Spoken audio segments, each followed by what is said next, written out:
So this morning I want to just take a couple of minutes to do a little bit of study together.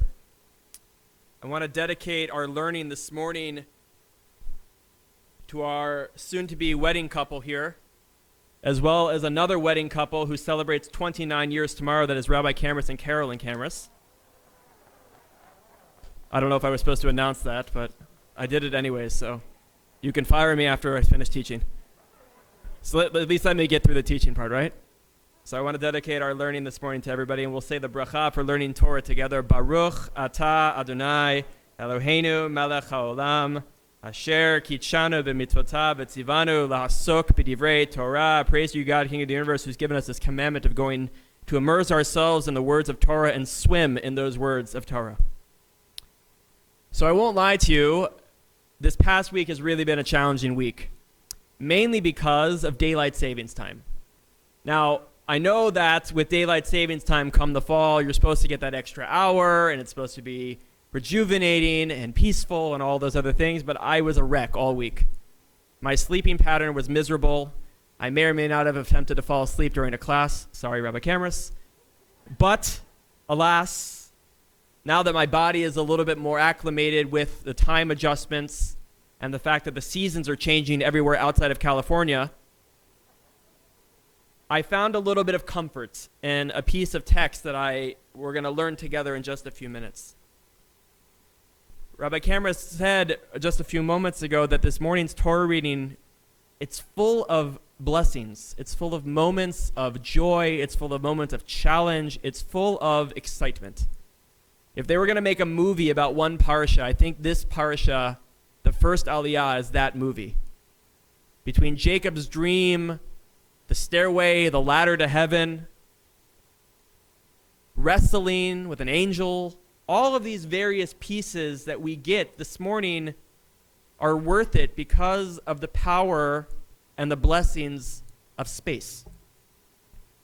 This morning we read in the first text on your sheet, number 1, Genesis chapter 28, verses 10 through 11. And for those of you following along the live stream at home, the text should be appearing on your screen in front of you to the left of my face, if I remember correctly. Vayetzei Yaakov Beersheva vayelech Harana. That Jacob gets up and leaves Beersheva and he goes Harana. He goes towards Haran. Vayivga b'makom. Vayilan sham ki va hashemesh. Vayikach me'avnei hamakom. Vayasa merashotav. Vayishkav b'makom hahu. He came upon a certain place. He stopped there for the night, for the sun had set. And taking one of the stones of that place, he put it under his head. He used it as a pillow, let's be honest. And he laid down in that place for the evening. Now take a look at the text. When we read text, we should always look for words that pop out to us. Words that are superfluous, words that are duplicated, words that we're just confused as to what their purpose is. What sticks out to you in this verse? Sorry? Sham. Hazan Smith says Sham. Why Sham? Extraneous. Sham meaning there. We don't need it. Okay? Other ideas that might stick out to you besides Sham. You can tell me in the Hebrew and in English. Place. Why do you think the use of place so many times? That's why you're asking me, right? Like I'm supposed to tell you. You noticed it. Why place 3 times? He came upon a certain place, vayivga b'makom, vayikach me'avnei hamakom. He took stones from that place, vayishkav b'makom ahu, and he laid down and he slept in that place.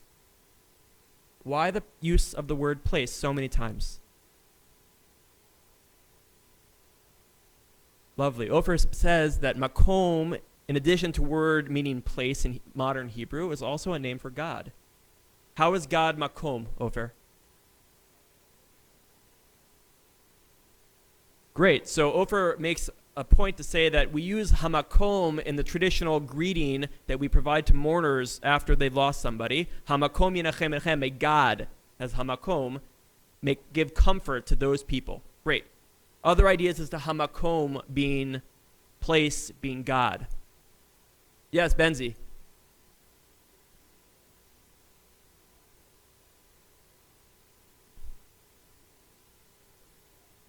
come back to, so Benzi says that perhaps, so Benzi alludes to the fact that maybe Jacob is saying, I don't know if I'll ever return to this place of comfort. I'll return to this place that I know, somewhere between uncertainty and the other word you had was comfort, right? Home and uncertainty. Great. Other comments, other thoughts? Yes, Michael.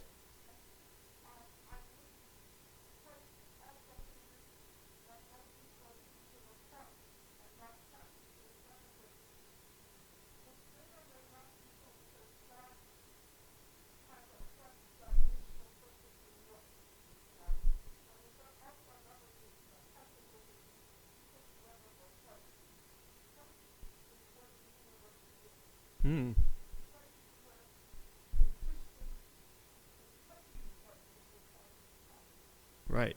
So place is a place where things are taking place, where the universe exists. It's the present moment. So Rashi in another verse, he helps us understand that this place is a very specific place. The place actually alludes to Mount Moriah, Har Moriah. And if you think back in the Torah just a couple of weeks ago, we have an incident that takes place on top of Mount Moriah. We also read about it on Rosh Hashanah, if that helps anybody figure it out. The Akedah. The binding of Isaac, of Jacob's father, takes place on Har Moriah, on Mount Moriah. And if you fast forward through history several decades, rather centuries later, there's another significant event and space that is on Mount Moriah. The temple, the Beit HaMikdash. The holiest place for the Jewish people, the holy makom in which God dwells in and is present in, is this makom that Jacob settles in. Rashi in number 2, the source on your page, says that the Torah deliberately chooses different language to describe this idea. And the Torah is going to tell us that Vayifga, the word in verse 11, the opening word, is a strange word. Vayifga can mean a few things. It could mean that he ran into, or he bumped into, but also in our verse it refers to he came upon.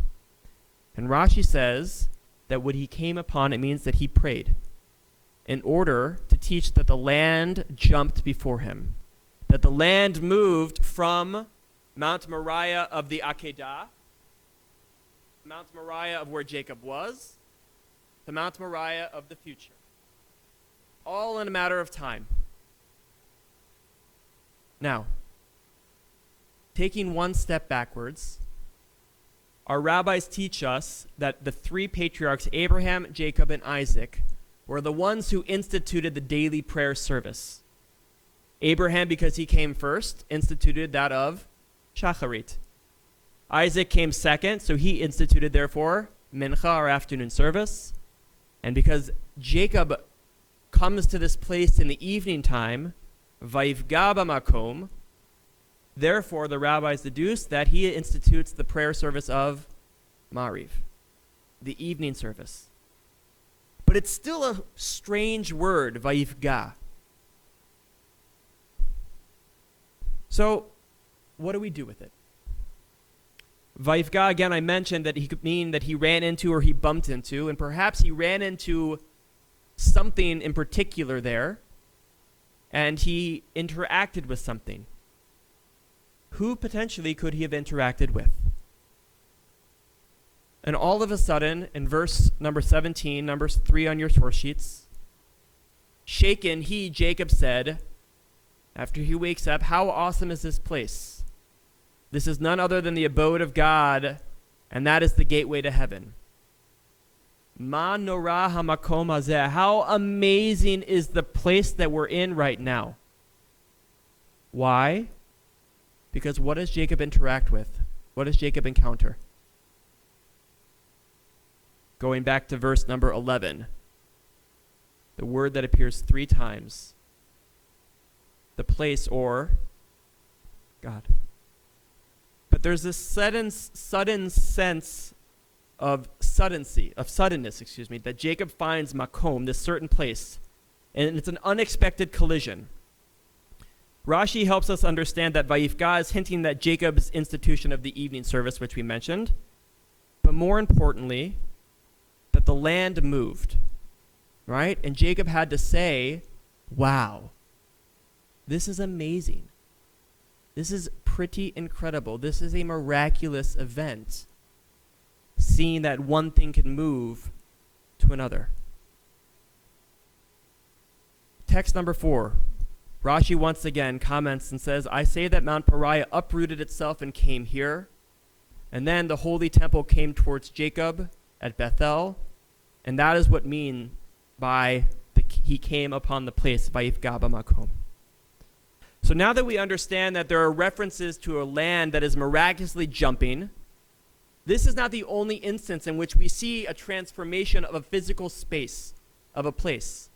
There's a famous midrash that says that when the Jewish people were at the bottom of Mount Sinai to receive the Holy Torah for revelation, that God lifted the mountain above their heads, an image of moving, of folding, of making something change its physical sense and physical place.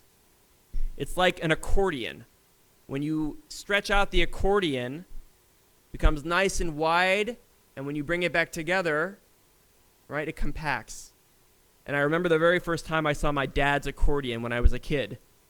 First of all, I didn't know what it was. And let me tell you, the sound that came out of it, after not being played for 40 years, wasn't pretty. But there was something really powerful about watching something expand, contract, and go back and forth. And that's the image that I'm getting right now from Jacob when he sees the land go back and forth or move from one point to another. So now the question becomes, what does Jacob in the evening service of Mariv have to do with the moving of the world, with the moving of a physical space? So before we jump into the last text, I'm curious, what are your thoughts? Jacob's institution of the evening service and that of moving the world or changing a space. Michael, I see your hand. Go ahead.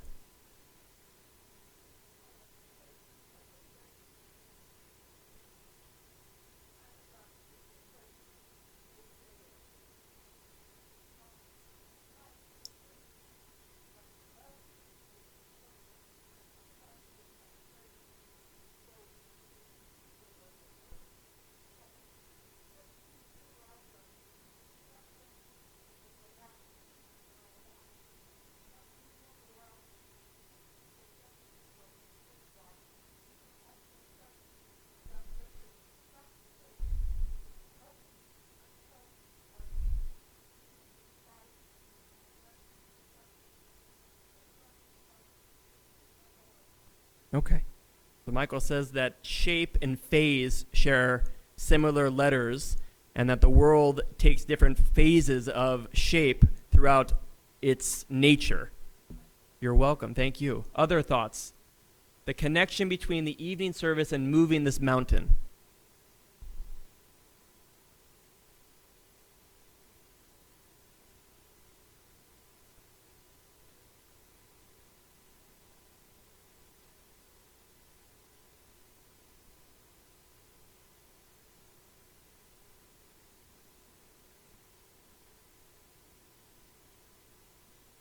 Great. So Zena says that the time of day shifts with and movement happens as well, and that our prayer service is somewhat fluid based on that concept as well, right? We rely upon the sun and the moon to tell us when the day starts and when the day ends, when holidays, when Shabbat begins and when Shabbat ends, right? As also with our times of prayer. Lovely. Other thoughts?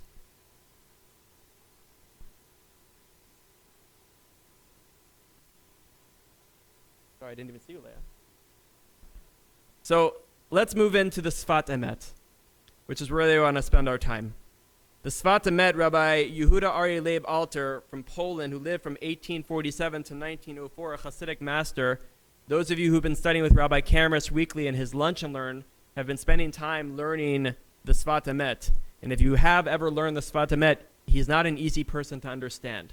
So we're going to try and understand a piece of him and his text together. He says the following, commenting on this idea of moving the space. He says the will of a person is undoubtedly capable of arousing the holiness of God anywhere. And so, when Rashi tells us that Mount Moriah uprooted itself and came here towards Jacob, that's because Jacob had a great desire to come to Mount Moriah. I added this, think about the Holy Temple and, of course, the Akedah. And so even this place, Beit El, where he ends up, was very distant, was far away. And Mount Moriah jumped over. Right? Imagine for a second where you live going to move like this. Right? Or if you put your home on an 18-wheeler or however many wheels it would take to move from one place to the next, it's a pretty miraculous thing. And this, he says, is the very essence of the prayer of Aravit, of the evening time service. For certainly at a time of darkness, there is no space for revelation of light except through the will of person. And this is what Rashi meant when he said, to teach us that the land jumped. For this is a teaching for every Jew to know, with true effort, there is no place that they cannot feel their own internal illumination. So let's break this down. What's the very first thing that the Sfat Emet is trying to tell us?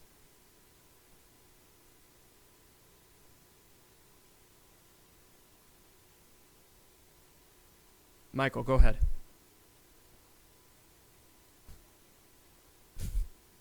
I hope I don't let you down.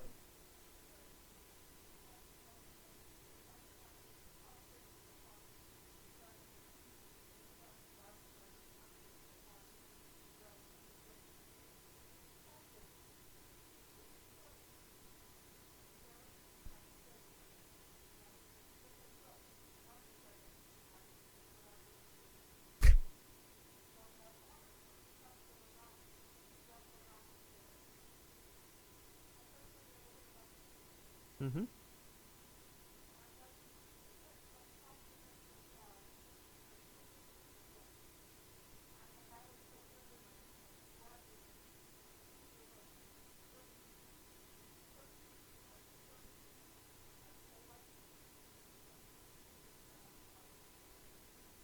Thank you. Michael says that it's a beautiful thing to have God inside, and when God shines God's countenance upon us, we're each given that illumination. We're given that light. We're given that opportunity. Lovely. The will of a person is undoubtedly capable of rousing the holiness of God anywhere. That is to say that when we want God, and wherever we might need God, we have to dig deep inside to bring God forward. This past number of months, we've been searching for a place where we can connect, whether virtually or in person. We've all had to seek out God in new ways. This pandemic, while a curse on our world, has also brought many blessings. We've been able to engage in channels and through methods that we wouldn't otherwise have been able to. And we've been able to find God in places that God was here and I didn't know. And we've been able to bring that forward. And when God uproots something, there is a powerful spiritual longing that both literally and figuratively is able to move mountains. And if I wasn't able to come to the synagogue to be able to pray, I moved the synagogue to my living room. And if I wasn't able to be at the Shiva in person of my loved one, I was able to join them on Zoom. And I was able to change whatever space, whatever place that I wanted to be in order to be able to connect. Whether it was connecting with the community, whether it was connecting with friends and family, whether it was connecting with God.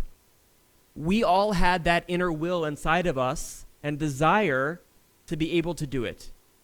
We just had to let the sun and the moon shine upon us to be able to open that pathway to move. Going one step further, that even during these darkest times, these darkest places, we each have our own inner spark. Last Shabbat, for those of you who joined myself and Rabbi Matzkin for the Neshama service, we talked about digging up that inner spark within each of us that is full and coated in mud. And when we dig deep inside of us, when we unzip our hearts to find that inner spark, not only does it light the way for ourselves, but it helps illuminate the world.